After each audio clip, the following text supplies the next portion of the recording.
Hi guys, thanks for joining me. This is Tom Horton here at Keyboard Skills Pro, and lovely pleasure to have your company again, and thanks for taking some time out of your day to watch this video. This is part 3 of my 3-part tutorial video on how to play Burgmuller's Arabesque. Now if you've watched parts 1 and 2, the first part we looked at the sort of general idea of how the piece works in terms of key and tempo. We looked that it was in A minor, and we talked about the first section. The second video talks about the middle part and the reprise after the middle, where we talked about these suspended chords and everything else. The final part of this tutorial is part 3, and I'm going to show you the very last few bars. Now these are on the last line of the music, and it will be the second time bar and the final bars of the piece. Now this will be after you've played the second repeat of the middle section and you've gone back into the theme reprisal. Now what happens is, let's lead in from this bar here. On my score it's bar 25. No, sorry, I'll go from the bar before, 24. And here we go.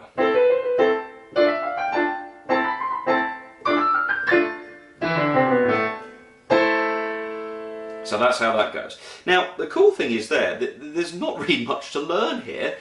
Most people get to a section of music and they go, oh no, I've got to learn more. But there's always a tip I give people is, look at what you're playing. Don't panic when you look at things. Just take a look and say, well, what actually have I got there? Well, let's take a look at the music. You can see it here on the screen.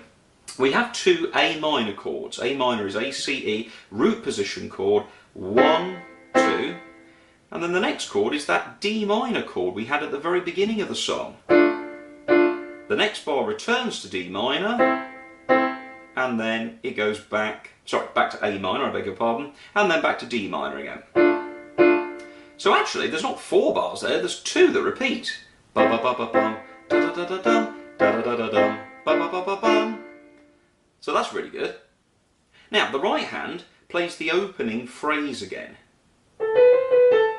And then we're going to move up to the D run, because we're playing a D minor chord on the second bar, aren't we? Now hey, look at the next 2 bars. God, don't those notes go really high. Now I must admit, that last one, even I would have to probably just take a second and just count up the ledger lines. But I can tell you that when you played the bar before it, you're on A, and I'm sorry, we're just going off the camera here, but thumbs on D, as you can see, and then we're going all the way up to the A note. So actually that's the same run as we played here. So like the left hand, the right hand is just 2 bars that repeats. The only difference is the second 2 bars are an octave higher. Here we go.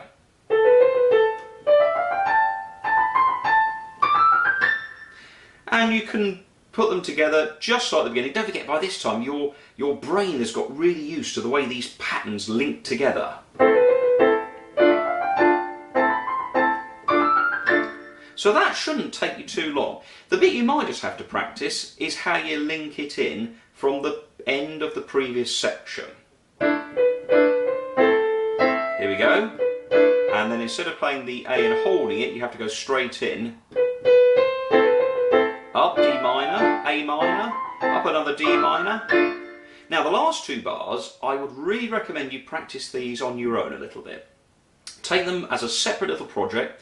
Risoluto, resolvement, you know, it comes to the end here at the end. And what we've got to do is we've got to go E above middle C, little finger, finger 5. And we're also going to go thumb on the E below middle C. And so your hands need to look like that. A to E. So you need to jump from all the way up here. Oops, wrong chord. And you then need to jump to there. So you've almost got to do that as if you can do it blindfolded. And he reverses his commonly used going up semiquaver pattern. Notice how those notes must be together, not apart like that. Don't want any notes not singing. They must be completely as one.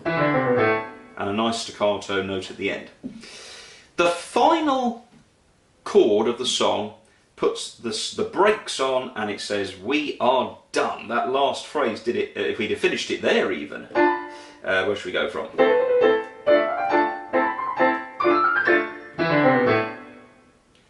It's nearly done. It just needs that full stop at the end. The full stop is a lovely A minor chord. Now we could have just done this,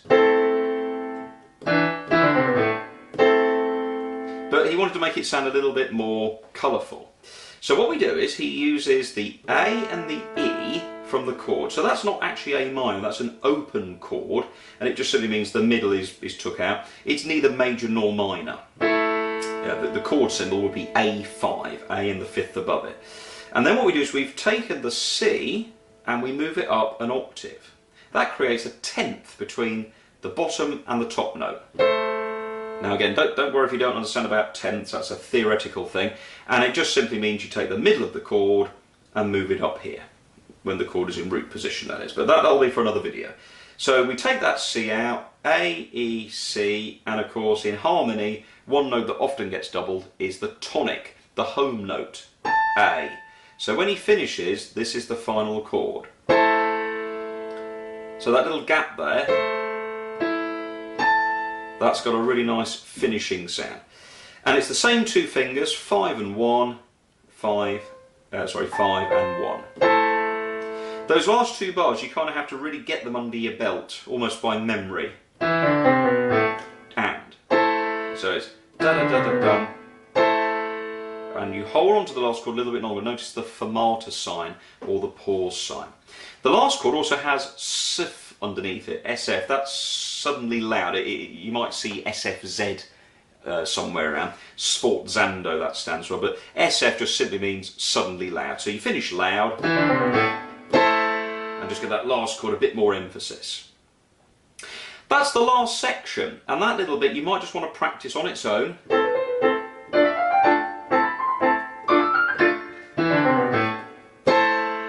Get that really clean sound at the end there. If you want to, you can do a little bit of a taper off of tempo at the end, as that sometimes happens in classical pieces. The ending is just slow down a little bit. So there we go, the end of Burgmuller's Arabesque.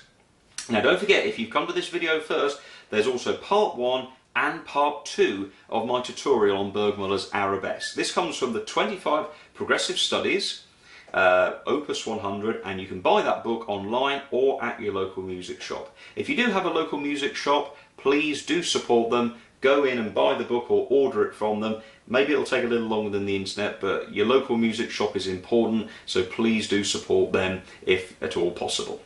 If you've enjoyed this video, please hit the subscribe button, and then you can be notified when I put new videos on, new hints and tips videos. If you've enjoyed this tutorial, please like it or share it with your fellow musicians, and if you want to, please leave some positive comments at the bottom.